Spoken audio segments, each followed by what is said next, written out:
তোমরা সবাই কেমন আছো? আশা করছি তোমরা সবাই খুব ভালো আছো। আজকে স্ন্যাক্সে একটা সুন্দর রেসিপি বানাচ্ছি, তাই ভাবলাম তোমাদের সঙ্গে একটু শেয়ার করি।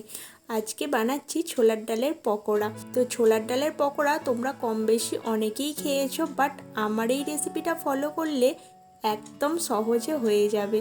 ছোলার ডালটাকে সারা রাত ভিজিয়ে রাখার দরকার নেই। ছোলার ডালটাকে ভিজিয়ে রেখেছিলাম 2-3 ঘন্টার জন্য। বেশিক্ষণ ভিজিয়ে রাখলে ছোলার ডালটা অনেক নরম হয়ে যাবে, তাই আমি বেশিক্ষণ ভিজিয়ে রাখিনি। আর এর সঙ্গে যেটা ইউজ করেছি কাঁচা লঙ্কা, আদা আর হচ্ছে রসুন। তো এটা সমস্ত কিছু পেস্ট করে নেব। পেস্ট আমার হয়ে গেছে, মিক্সিতে কিন্তু এটা পেস্ট করে নিয়েছি। তারপরে দিয়ে দিলাম পেঁয়াজ কোচানো আর একটু লেবুর রস। লেবুর রসটা দিলে কিন্তু অনেকটা সুন্দর খেতে লাগে। এবার দিয়ে দিলাম হলুদ গুঁড়ো, লঙ্কা গুঁড়ো, হলুদ গুঁড়োর সাথে জিরে ধনে গুঁড়োটাও দিয়ে দিলাম। এটা দিলে কিন্তু অনেকটা ভালো খেতে হয়। আর স্বাদ মতন লবণ। আর যেটা অবশ্যই দিতে হবে সেটা হচ্ছে গোটা জিরে। গোটা জিরেটা যখন আমাদের মুখে পড়ে না ভাজার পর, খুব সুন্দর খেতে লাগে। এমনিতেই কিন্তু জিরের ফ্লেভারটা আমার খুবই ভালো লাগে। তো তোমরা চাইলে এটা মৌরিও দিতে পারো, যার যেরকম ভালো লাগে। আমার জিরেটাই বেশি ভালো লাগে, তাই আর কি জিরে দিয়েছিলাম। এবার কড়ার মধ্যে তেল দিয়ে দিলাম। আমি কিন্তু খুব বেশি ডিপ ফ্রাই করি না, সেটা তোমরা অনেকেই জানো। আমি খুব কম তেলেই করি, মানে এই ভাজাগুলো কিন্তু একেবারে কম তেলেও ভাজা যায় না।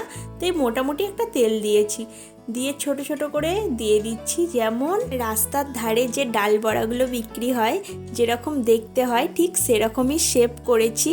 তবে রাস্তার ধারে যে ডাল বড়াগুলো বিক্রি হয় তার থেকে কিন্তু আমার এই ডাল বড়াটা অনেক সুন্দর খেতে হবে, কারণ এটা বাড়িতে বানানো। তাই তো এইভাবে বানিয়ে বাচ্চারাও খেতে পারে আর আপনারাও খেতে পারবেন, কোনো অসুবিধা নেই এতে। তো এটার জন্য সেরকম বেশি কিছু জিনিস লাগে না, খুব সামান্য কিছু উপকরণ দিয়েই কিন্তু এটা বাড়িতে রান্না করা যায়। আর এটা খেতে অনেক সুন্দর হয়। আমি ফার্স্ট টাইম করিনি, আমি এর আগে অনেকবার করেছিলাম। তো এখন যখন করলাম তাই ভাবলাম যে একটু ভিডিওটা তোমাদের সঙ্গে শেয়ার করি। তো তোমরা এইভাবেই বানিয়ে দেখো, খুব সুন্দর খেতে হবে। বাইরে থেকে আর কিনে খেতে একদমই ইচ্ছা করবে না। তো বেশ কিছু আমার ভাজা হয়ে গেছে, তার জন্য প্লেটে তুলে নিচ্ছি।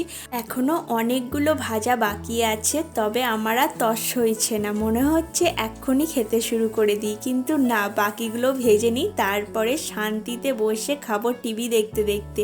এরকমভাবে খাওয়ার মজাটাই কিন্তু আলাদা। তো এটা আমি যতই বেশি করে ভাজি না কেন, ঠিক লাস্ট টাইমে মনে হয় কম পড়ে গেল। আর এটা বাড়িতে বানানোর পর তো কেনা খেতেই ভুলে গেছি, কারণ কেনা জিনিসটা একদমই ভালো লাগে না। বাড়ির এই জিনিসটা খাওয়ার পর থেকে অনেক দিন ধরেই আর কেনা জিনিস খাওয়া হয় না।